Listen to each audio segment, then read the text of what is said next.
के कैलाशहर जिले के उत्तरी भाग में 80% किसानों के सिर पर हाथ है।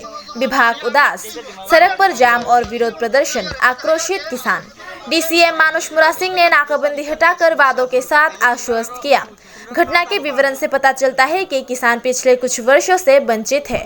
धरना प्रदर्शन और गली मोहल्लों में विरोध प्रदर्शन का मुख्य मकसद किसानों को बचाना और किसानों की जायज मांगों को हासिल करना है। नगर उत्तरी किसान सभा के सचिव अब्दुल खलीक के नेतृत्व में किसानों ने बाबर बाजार, तिला बाजार, नूरपुर ग्राम सभा की संयुक्त पहल में इस सड़क पर नाकाबंदी कर विरोध प्रदर्शन किया। इनके अलावा नगर केंद्रित लोग किसानों के बिना अपना जीविका गुजार नहीं पाएंगे, इसलिए बेहतर होगा कि कृषि कार्य करने के लिए सभी लोग किसानों को सहयोग दें। पानी और कचरे के कारण 100 एकड़ से अधिक खेत ढेर हो गए हैं। खेतों के बीच से होकर जाने वाली खाल अब नदी बन चुकी है। जल निकासी की व्यवस्था होने से किसान खेती कर सकेंगे। रास्ता आंदोलনের মেইন উদ্দেশ্য হইতাছে কৃষক বাঁচাও, দেশ বাঁচাও। আপনারা জানেন কৃষক হচ্ছে আমাদের অন্নদাতা। কৃষকরা যদি মার খায় শহরের বাবুরা পেটে ভাত জুটবে না, এটা একটা চিরসত্য। এবং কৃষকদের নিয়ে আমিও একজন কৃষক, আমি কৃষক আন্দোলনের নেতৃত্ব দিচ্ছি। আমি সারা ভারত কৃষক সভা শহর উত্তরাঞ্চলের সম্পাদক, আমার নাম আব্দুল খালিক। আপনারা ভিডিওটা যদি মাঠের দিকে নেন দেখবেন সমস্ত চতুর্দিকে জলে ভর্তি হয়ে আছে।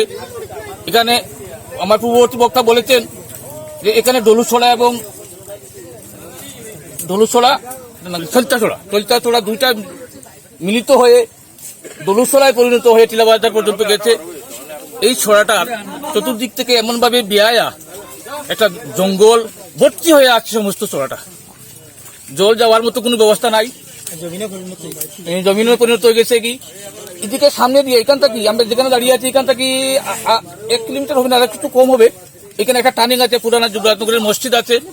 এই মসজিদের এখানে টার্নিং এ দুই মালিক এমন, এবং এটা পরিষ্কার করার লাগে আমরা বারবার দাবি জানাইতে আছি।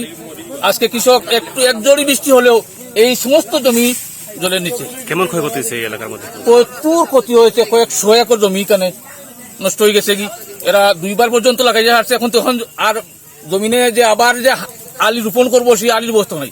আজকে বাদ মাস লাস্ট দিন। এই এলাকার মানে কতজন কৃষিজীবী রয়েছে? কৃষি 80% হবে, শ্রমিক কৃষক মিলে প্রায় 80%। সামান্য কিছু কর্মজীবী আছে, আর সমস্ত তো কৃষক।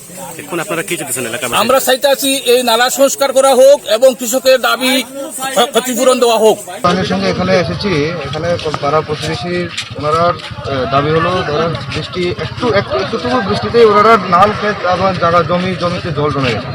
এখন ওনার দাবি হচ্ছে এখানে একটা নালা আছে, ছড়া আছে, ছড়াটা শুধু চিকন হওয়ার কারণে, এনক্রোচমেন্ট হওয়ার কারণে জল আর নিষ্কাশিত হচ্ছে না। তো ওনারা এটাই আশ্বাস দিলাম যে যদি জল ওইখানে ছড়াটা যদি আমরা ফ্রি করে যদি জল দেওয়ার ব্যবস্থা হয় তাহলে আমরা তৎকালীন এক্ষুনি আমরা ছড়াটা ছেড়ে দেবো আর জল দেওয়ার ব্যবস্থা করে দেবো। রোড ব্লক তুলছে, এখন রোড ব্লক খুলে নিচ্ছে।